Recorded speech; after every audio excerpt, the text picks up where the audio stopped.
Selamat sore pemirsa, jumpa kembali di channel Puja Kesuma Farm, salah satu channel yang akan selalu membahas mengenai seputar peternakan ayam kampung. Lebih khusus adalah ayam kampung yang sudah kita silang dengan Bangkok. Kami ucapkan Assalamualaikum warahmatullahi wabarakatuh bagi teman-teman kita yang muslim. Dan bagi sahabat-sahabat kita yang non-muslim, kami ucapkan salam sejahtera bagi kita semua. Salam, Om Swastiastu, Namo Buddhaya, salam kebajikan. Kami juga senantiasa berharap serta mendoakan buat kita semua, mudah-mudahan kita semua tetap dalam keadaan sehat walafiat, dimurahkan rezekinya, serta dimudahkan dalam segala urusannya. Amin, ya Rabbal Alamin. Tidak lupa kami juga senantiasa mengingatkan bagi teman-teman yang memang baru menemukan channel ini, silahkan teman-teman klik tombol subscribe agar teman-teman tidak ketinggalan update video-video terbaru dari channel Puja Kesuma Farm. Terima kasih kami ucapkan bagi teman-teman yang sudah subscribe. Kita lanjut ke pembahasan kali ini. Dalam beternak ayam kampung, baik sistem pembibitan maupun pembesaran, tentu saja kita mengharapkan hasil yang maksimal. Bagi ternak pembibitan, kita akan ada dua target, yaitu menjual telur maupun menjual DOC setelah telur-telur ini ditetaskan nanti. Sedangkan untuk ternak pembesaran, kita hanya akan mengharap hasil bobot dari ayam yang kita besarkan.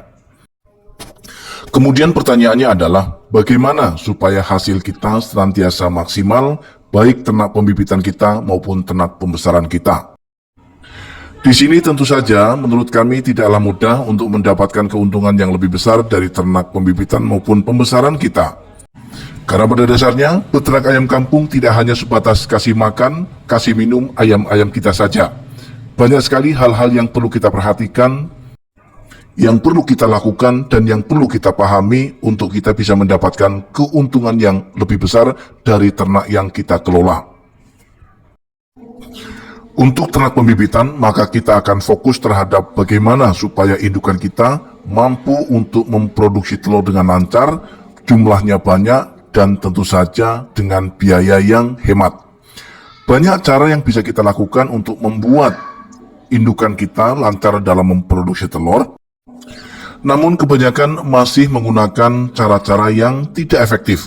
Artinya, mereka masih mengandalkan pakan-pakan yang bersifat beli untuk menunjang produktivitas daripada indukan-indukan kita. Maka ketika kita selalu pertahankan cara-cara seperti ini, yang akan terjadi antara biaya produksi dan hasil produksi akan tidak sesuai, teman-teman. Apa alasannya? Karena memang kita masih menggunakan pakan-pakan yang bersifat beli dan tidak dengan harga yang murah. Maka meskipun hasilnya baik, namun tetap saja tidak efektif. Kenapa? Karena biaya kosnya masih membengkak. Beternak yang baik adalah yang menguntungkan, baik untuk produktivitasnya, namun hemat biaya kosnya, artinya biaya kosnya tidak membengkak. Kemudian apa yang mesti kita lakukan sebagai peternak rumahan? Tentu saja kita harus mengotak-atik otak untuk membuat racikan pakan. Nah, di sini kami akan mencoba untuk sedikit berbagi, yaitu tentang racikan pakan yang bisa kita gunakan untuk pakan harian. Di sini kita hanya menggunakan dedak, teman-teman, dedak padi, namun dedak padinya usahakan adalah dedak padi yang harganya Rp4.000.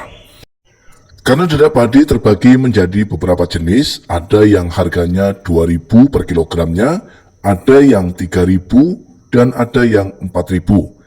Kita akan gunakan yang harga Rp4.000 per kilogramnya. Apa alasannya? Karena untuk dedak padi jenis ini masih ada unsur menir, atau kalau tidak tahu menir, itu adalah beras yang remuk atau yang hancur, teman-teman. Maka dengan kandungan atau banyaknya menir, tentu saja akan sangat baik sekali ya kualitasnya jika dibandingkan dengan yang harga Rp3.000 dan Rp2.000. Nah, kemudian sebagai campurannya kita akan mencampurkan bahan yang tidak harus beli, teman-teman, yaitu dari sisa nasi. Kenapa kita sering menggunakan sisa nasi? Alasan pertama, karena memang yang pertama kita pasti akan bisa mendapatkannya dengan mudah. Kemudian alasan kedua, karena nutrisi yang terkandung pada nasi ini sangatlah bagus. Meskipun mudah, murah, bahkan gratis, namun jika memang nutrisinya tidak bagus, tetap saja kita tidak akan gunakan, teman-teman. Cara meraciknya juga sangat-sangatlah mudah, teman-teman. Kita hanya mencampurkan sisa nasi ini, kemudian masukkan ke dalam baskom, campur dengan dedak, kemudian aduk atau kacu hingga benar-benar merata dan menyatu. Untuk ternak pembesaran kita, teman-teman bisa gunakan atau bisa campurkan sedikit sentrat pedaging. Kalau menurut kami, silakan teman-teman campurkan saja sentrat pedaging merek 152, teman-teman. Bukan berarti kami endorse, tidak, tapi memang hasilnya ini sangat luar biasa ketika kita aplikasikan. Pakan ini atau racikan pakan ini tentu saja bisa kita gunakan sebagai pakan harian ayam-ayam kita, teman-teman. Dari biaya kos hemat, tetapi produktivitas tetap meningkat. Sekali lagi kami ingatkan, untuk ternak pembesaran maka kita akan campurkan sedikit sentrat, dan usahakan sentratnya adalah sentrat 152. Baik teman-teman, sampai di sini perjumpaan kita kali ini. Mudah-mudahan video kali ini bermanfaat.